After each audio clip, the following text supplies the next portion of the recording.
If you want to make your own podcast but feel intimidated by the tech barriers, then you might need Alitu. Alitu is a web app that lets you create and publish great sounding podcast episodes. It takes care of the complicated stuff, leaving you free to concentrate on what you do best, talking about your passion.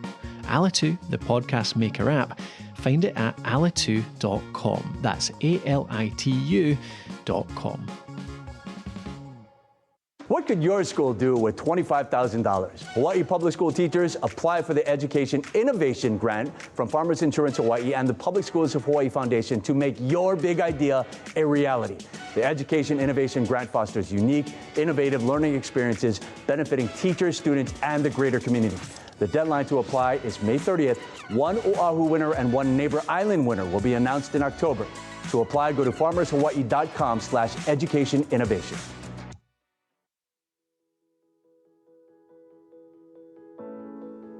Imagine a place where students use media, creativity, communication, and critical thinking to make stories come to life. A place where authentic audiences are enlightened by the kids who live there.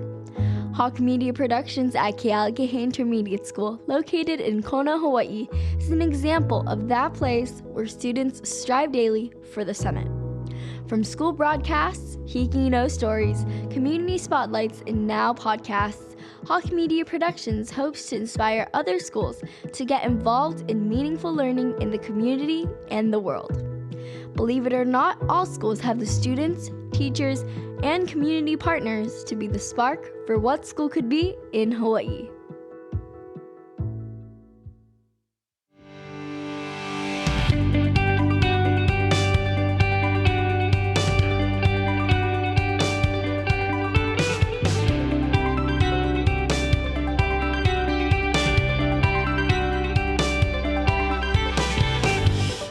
Hey everyone, this is the What School Could Be in Hawaii podcast. I'm your host, Josh Rapun. This is another in our series we call On the Road with What School Could Be. We are recording at the Entrepreneur's Sandbox, an innovation space in Honolulu managed by Box Jelly Co-working. Today I will be talking with Wasfia Nazreen, the only woman to hold the simultaneous titles of National Geographic Explorer and Adventurer.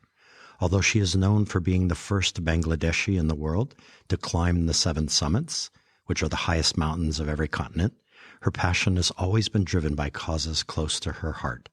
She has won numerous national and global awards for her activism and commitment to empowering women through the field of adventure. She was named by Outside Magazine as one of 40 women in the last 40 years who have advanced and challenged the outdoor world through their leadership, innovation, and athletic feats, and by Men's Journal as one of the 25 most adventurous women of the past 25 years. She is the founder of the OSEL Foundation, which empowers marginalized girls from Bangladesh through the outdoors. Currently, she is hard at work in California, producing a new TV series about her life as a climber, and much more. Here now is part 2 of my conversation with Wasfia Nazreen. So, Wasfia, we're on question number 6. You were named by Outside Magazine as one of 40 women in the last 40 years who have advanced and challenged the outdoor world through their leadership, innovation, and athletic feats, and by Men's Journal as one of the 25 most adventurous women of the past 25 years. So my question is, challenge the outdoor world to do what? What are your challenges to the outdoor world? What does it mean to be most adventurous? What does it mean to be innovative in the outside world, in the outdoor world? What are you challenging the outdoor world to do, you and the others?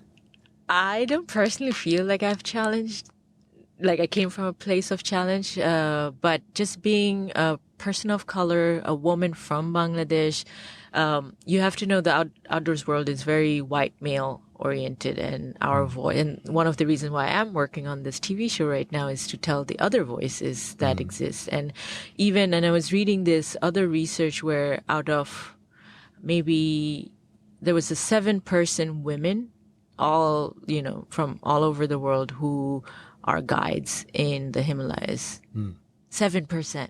That just puts you, puts it in perspective. Yeah. And so I think climbing, because I could have very well done it from Western world and it wasn't gonna be the way I did it from Bangladesh, just coming from Bangladesh, because that's all the social mountains that I had to climb even before leaving for the 7 summits, before reaching the base camp, where things that you don't normally think of when you're climbing a mountain from a Western perspective, if that makes sense. And I think, but internationally, I think if you can literally carry the weight up there and you're doing a good job, you're respected. But I had to defy so many odds to get to that place, whether it's financially, whether it's through training, whether it's socially. And I think, I can't speak on their behalf why they chose that title, but, or those, recognitions. But I think ultimately just, at the same time, coming from an activist background in Bangladesh, for example, there was a lot of different things that were offered to me, and I was being made to, everyone, whether it was politically, whether it was through the corporates, they were trying to market it, like they were trying to glorify me so that I could, and I completely did it independently. I had no support from the government, no support from any, like all these corporates who claimed to me. So I had to defy all these odds on the ground while this was happening. And because I'm a single woman in my culture, while I was doing this, I automatically pissed off a group in my society who wanted a man to be the first person to go on the 7 summits. Wow. And there was all that going on, and there was defamation cases going on, like things like that. There were sponsored ads on social media against me that I'm this. So I had to deal with all that when I'm like supposed to focus on going and climbing this really gnarly mountain, Yeah. So, those are just some of the very little stories to say, like coming from a place like Bangladesh, where most people, first of all, haven't seen many mountain. We're country of water. They didn't understand what mountaineering is. But in general, I think it was a very positive effect for general people who could relate because this was at a time when, I'm not a social media person, but I did post a lot, and it gave a lot of inspiration, especially to the youth of the country. And I think like all that stuff that happened, for example, how it went viral, the campaign got very big. People often ask me, did you have a huge media group or what happened? Like, I was like, no, dude. Like, I was literally on bank loans, on personal loans. That took me 4 years to pay that debt. I sold my mother's gold jewelry that she got on her wedding, which is in our tradition, passed on from, like, I did all these. I was sleeping in people's couches. And then when I came back from Everest, all these people who were never there just came back to my life. And, so all that to say that it was a lot that I had to take just to finish this, right? And I think one of the things that I'm super excited about, and this even came up in a previous episode where I interviewed the Vice President for Innovation and Strategy at Chaminade University here in Honolulu, is that in so many different fields, and what I'm hearing for you also in the outdoor field, the more multicultural, the more diverse it gets, the more the perspectives begin to become 360. So what she talked about was science, that science now, with so many researchers who are indigenous, who are women, who are coming from all these different backgrounds, are changing the way science is, the way it exists. And what you're describing is that the outdoor world is also changing because of these challenges that are coming. And I think from the beginning, I reminded people, because exploration is from that, other perspective is very like, let's go and conquer this mountain, and we don't go to the mountains with that energy. It's a very humbling process of surrendering, because if you had really conquered a mountain, you could live on the top, and like before the summit bid, you see all these like, really tough macho people, like literally praying and waiting for like one short window for them to go. So that's not a very, you know what I mean? So there's, so I think that whole perspective shift of what does exploration look from a more feminine perspective. And I'm not saying that only females can do it. It needs to be balanced, and that's awesome. That's awesome. Okay. So we're going to move on to question number 7. Which is connected. So I want to talk about the education of women, a subject near and dear to me, given that I taught for 8 years at an all-girls school. But I don't want to have an academic discussion or talk about any achievement gaps or anything like that. Instead, I want to talk about incantations that you spoke in the short film towards the end that I was watching. So you talked about speaking without words and drawing without chalk and finding each other even in silence.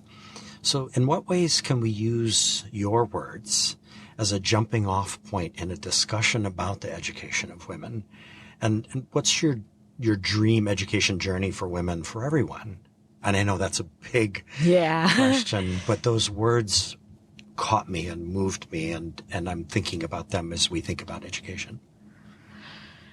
To me, I think it ties back to something we addressed earlier is I think, and also with the whole balance of masculine and feminine energy, when we talk about, for example, patriarchy, we tend to forget that patriarchy is a system where women are as much part of as men are in the fight for equal rights, right?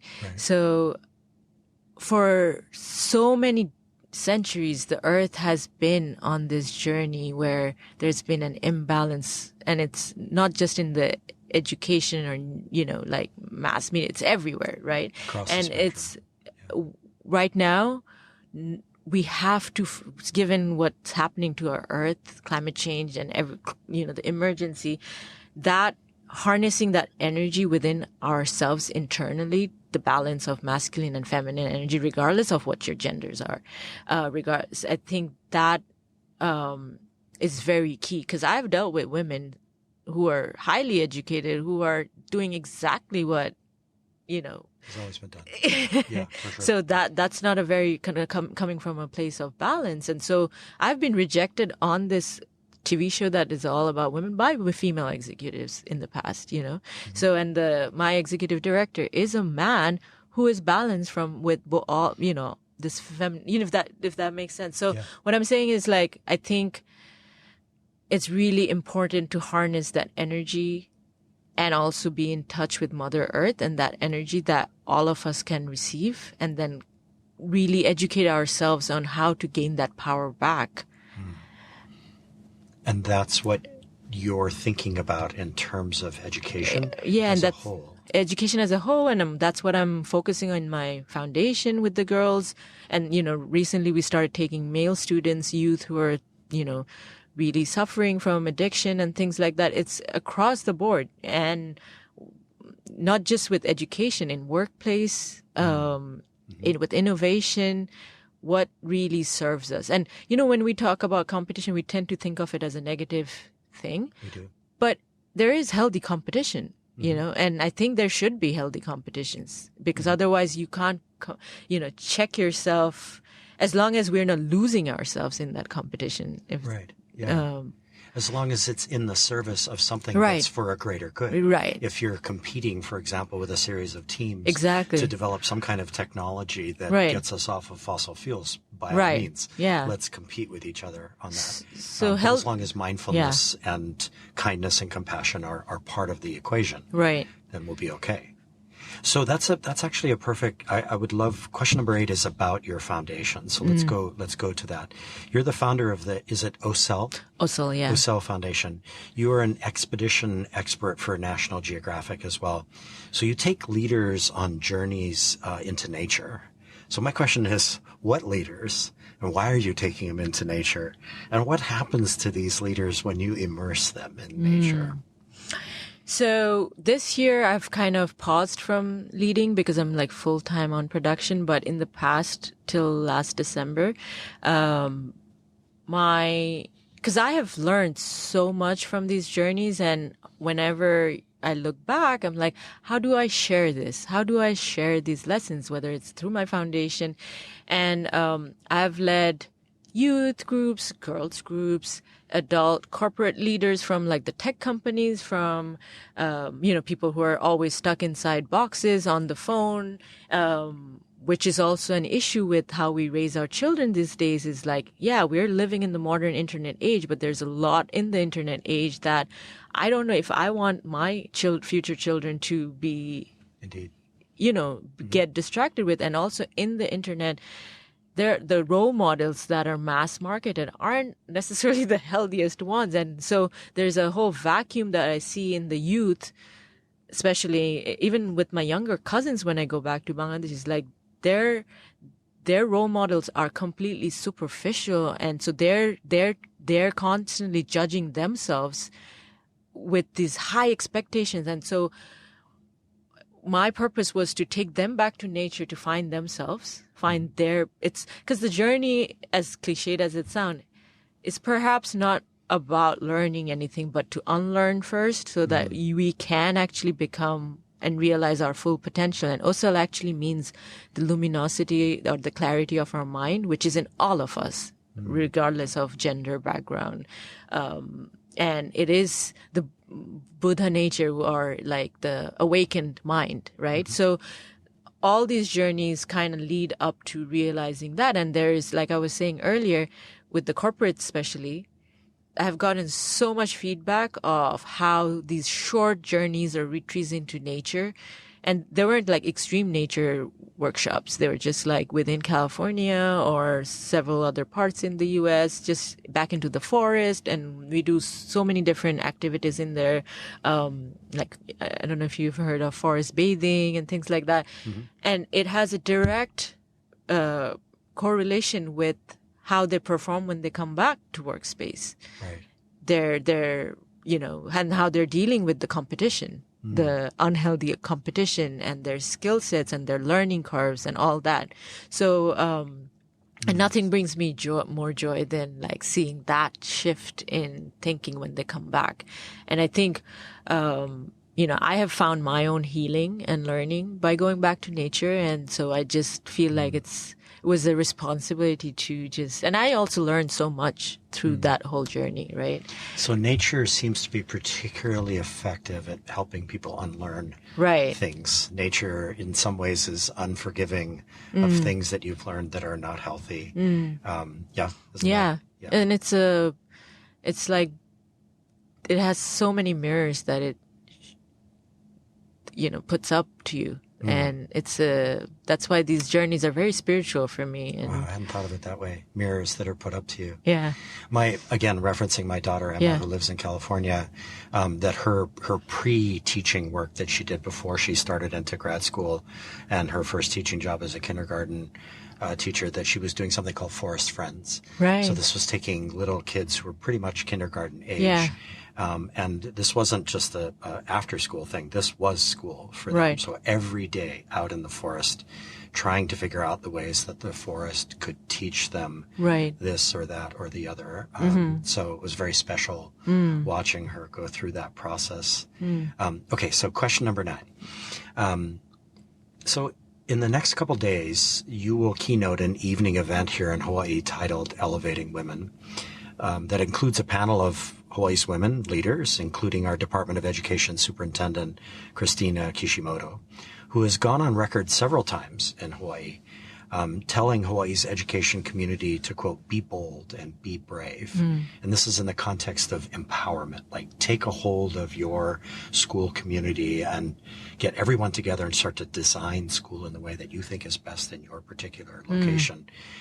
So given this episode won't air until after that event, what will be your message to the assembled at Vai Collective where this event is taking place? What specifically is your message to the head of our public schools and to the people who are assembled there?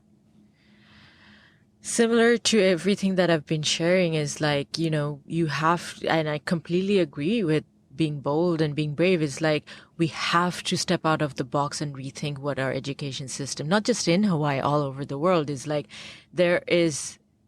I am a true believer of experiential learning, and we have to allow our students and our children to, grow from that. And so speaking of my college, like I went back 10 years later and I was given the, young alumni award from my alma mater, Agnes Scott College, and they made it from that year mandatory for first year students to, like, the college pays for students to go abroad, learn from experiences, and all the courses are credit based, but you have to go to a foreign country because a lot of these American students haven't even left their state. you know? And so the college pays for or has partnership with certain institutions abroad where they go immerse themselves in that culture and learn from it. And it's all credit based. So there's so many ways we can shape it if we are open to this kind of innovation. Wow, imagine the ways that reshapes that college's environment. Yeah. Because then for the next 3 years, you've had all these experiences. And then you all your come back, students, and you come back, right? from that space. And I have spoke to several of the first year students after they've come back, and it's like they're completely a different person at that point, you know, and they're like their entire world is like on a different note. And I know that because I was also, when I first ended up in the Himalayas, I went on a grant from my college to study how women were using art as therapy, because I was double majoring in studio art and psychology at that time. And that's how I ended up in the Himalayas with the Tibetan refugees. That's a whole nother story. But I'm saying that I learned so much from that whole experience. And those were all credit-based courses. So institutions have to be open to innovations like that where, you know, you can program things. And this is happening all across. Right now, I'm trying to figure out how I can get some of these students from Bangladesh in my foundation to have these mentoring opportunities with high school students in the U.S. and perhaps could be an inter-exchange between students in the U.S. and they could be big sisters to the girls there because they have so much to learn just by immersing themselves in the situation of these Bangladeshi students and also in Nepal. But it's small efforts. Right.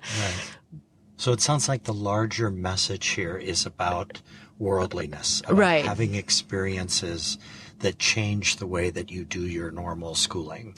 Yeah, because we are living at a time where we're so global and, you know, interdependent. So we have to think outside of, for example, for Hawaiians, we have to think outside the islands, right? And also, and I don't know about the population here, but a lot of, from my country at least, Bangladeshis go out and they never come back, you know, because they think that that's it. Or even in Nepal, I see that, like, and it is, I'm not saying it's a responsibility, but it's also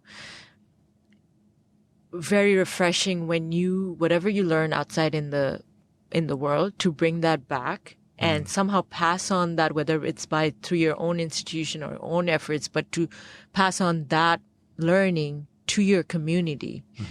And that's how the ripple effect can continue if that. Yeah, for sure. I mean, it has been a difficult conversation in Hawaii for decades. No, just because we often feel like the only place you can go is to the mainland for college. And so the sensitivity is that you're not going to come back. And so it's very difficult for parents, like, you know, I want the best for my child, so she's going to go to UCLA, but I'm pretty sure she's not going to come back. Right. And I think now in Hawaii, we're starting to have a different conversation, which is more like what you're describing, that I want my child to have some kind of experience out in the world, but we have an opportunity, if we do it right here in Hawaii, for them to come back and work on big, important issues of the world, but you can be here in Hawaii while you're doing it.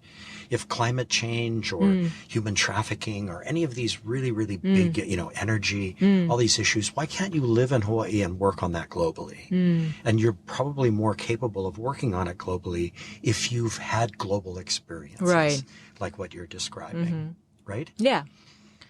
And it's not always necessary to come back. This person could also be in mainland and work for Hawaiians, you know. Right.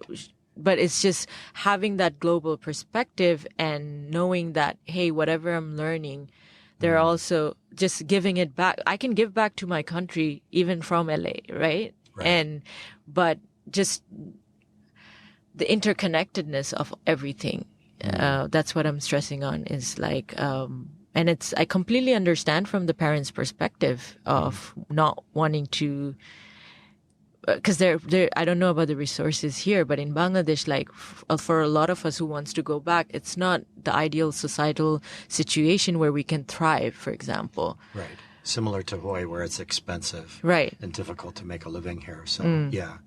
So what I'm picking up in terms of your message to those people assembled at Vai Vai Collective for this event is we're interconnected. Yes. And it behooves us to all think about having a global perspective. Exactly. And you can't just do that by looking at a computer screen. Right. You have to get out there Yeah. and be part of it, right? Yeah. Yeah. Pretty much. Cool. Okay, so wow, we're at question number 10. I feel like we could do a whole nother 10 after this. So, Wasfia, I adventured through your website for a long, long time, over several days. And there's much to talk about. But I would regret it for the rest of my life if I did not ask you about your relationship to His Holiness, the Dalai Lama, who has been here and has developed relationships with people here. Oh, It's in Hawaii, yeah. Very, very special. So would you share the story of how you came to know him? And what is your greatest joy about this relationship? And I know, sorry, multi-part question here, but what has he given you that you carry with you along your journey in your metaphorical suitcase, either thoughts or tools or words of wisdom or ways of being? That's a really long story, but I will try to shorten it. So, as I mentioned before, growing up, I didn't have any mentor. My father was gone, my mother was gone. I didn't have any role model. My older brother was missing. I was on literally survival mode, right? And then fast forward into college, like I got a grant to go to India to study in, I think, about 14 different locations all over India on how women were using art as therapy. And the last spot in that was Dharamsala, which is in northern part of India, which is the exiled capital of the Tibetan people, just across the border from Tibet. It's a very politically sensitive place, right around Kashmir also, which is another place. So like literally a lot of the people in the town are actually spies, And so I ended up there without knowing anything, right? And then I was working with a group of Tibetan former nuns who were in prison under the Chinese occupation and who had gone through extreme physical and mental torture, and this is like at the age of barely 21, early 20s. And when I was personally going through a really rough time in my life and no hope, and I was bawling my eyes out the whole time I spent with them, and it was like literally slap on my face. Like, hey, wake up. You thought you had it wrong? All right, not easy. These people don't have a motherland. They lost their, entire civilization, taken over 1.8 million out of their 6 million. And their practice was compassion towards your enemy. And that was a concept that I was never exposed to. And it really awakened me. And so, long story short, I came back to college. I had, in Atlanta, Georgia at that time, had a yard sale, just enough money to go pay for a ticket to go back to Dharamsala. And, I told my professors and deans who knew me and supported me I had an amazing, professors who I still am best friends with, and they said go, because I know, and I missed my graduation, everything, and I had a job after graduation that was already fixed in San Francisco. I left all that and I just took that leap of faith to just go into Dharamsala, because I knew that there were lessons and there was this connection. And so when I moved to Dharamsala, within the next 2 weeks, I got jobs in several different nonprofits. Everything was sorted. Everything was just waiting for me. And within, I think, 2 months, I got invited to meet His Holiness, which is an anomaly because, he is a very busy man. And I think he had seen me and I stood out, and he heard of my work from his brother. And when I first met him, I've met him so many times and I still, every year we go back, but he made me, and he doesn't remember it every time because he says so many things to so many people. He told me, I wouldn't do justice to the way that he said it, but the summary was that there are 2 times in a human's life when we're the most vulnerable. One is right after we're born and right before we're about to die. And were my parents there for me when I was born? So this was this is a conversation that happened over many months, and he made me reflect on memories on my parents and he said, that's a debt that you can never repay. And so it ended up being of deep forgiveness process towards my parents. And I had all these memories and recollections of gratitude that come up. And he was like, just sit with it. And when I had hard time even imagining memories from my mom, he took me back into the womb. It's like, this woman carried you for 9 months. And then at the end of it, he pressed on my third eye. And all he said that, your time will come. Ha ha ha. He had this thunderous voice. So at that time, I was so young, I thought, oh, I'm also going to get old at some point, and I'm going to be dependent on people. And da-da-da, and it's a cycle. That's what I thought. Yeah. Then fast forward to 2015, about 10, 15, 12 years later, when my father had a heart attack and broke his lumbar spine disc, I ended up taking care of him in the hospital for 3 months, which was a long, enduring, thing for me. But I found my forgiveness through that and my closure with him throughout that 3 months. And I actually brought him out on the first day, which was on the 27th day that he was going to walk for the first time. And as I was walking with him in the lobby, I just had a thunderous laughter in my head saying, your time will come. Wow. And that's what he meant. And I went back to His Holiness saying, remember when you said this? And he was like just laughing, saying like, no, I don't have that recollection. But yeah, so to summarize, if he wasn't there at that time, my life would be very different. He literally rebirthed me, and my whole perspective on finding home, finding grounding, being with not just him, but Tibetan refugees, and how he's led this nonviolent movement for 60 years against one of the most powerful forces in the world, and the practice. And I'm no way, of course, near him. There's such a long way to go, but just like, and he also sometimes would ask me to imagine myself as a kid who was born into, say, a war zone, or, because we get so caught up, like I said before, in our own struggles that we tend to lose that to the sight of the fact that so many others are going through extreme, and, when you think of holiness, many people just forget that he is also a refugee. Right. Still, Right. But Tibetans are, I think, because I've worked with many refugee communities around the world. The Rohingya refugees are in Bangladesh right now. But I think just the way he's led everyone with the mental stability, it's something that defines them as the most successful refugees probably ever have lived on Earth. Seriously, like for 60 years, and no hatred towards your enemy. And we can conceptually talk about it, but to practice it is on a whole nother level. I think one of the things that I picked up as I was going through that particular part of your site were all the photos that were posted at the bottom. And there is a number of things that I picked up out of that. One is the great joy in his face that seems to be there almost in every single photo, despite all the things that have happened in his life. And the other is that, yes, he's super busy. He probably meets thousands of people. And yet in each of those photos, including the ones that are with you, all of them with you, he seems fully present. Yeah. And that's what really struck me about those photos. And that's with a beggar, that's with any, like a business person, like he treats, and one of the first things he does when you enter the room is he does things in his own ways that will make you feel comfortable to relate with him, because he's aware of that. And, when you shadow him for so long, you see these, because he's also, there's the Dalai Lama, the title, but behind the scene, he's also someone who was put into throne at the age of 13, like gone through he's in a human body. So, but as a human and human connection, he's never, like the love that compassion he's showed me, that's with everyone across the board. And even with his enemies. He's, and, I often see, why is he standing beside so-and-so and da-da-da? Because he doesn't look at anyone as an enemy. Even his own personal enemies, he befriends them. And, and that, you can talk about it, but to actually practice it and actually pray for them.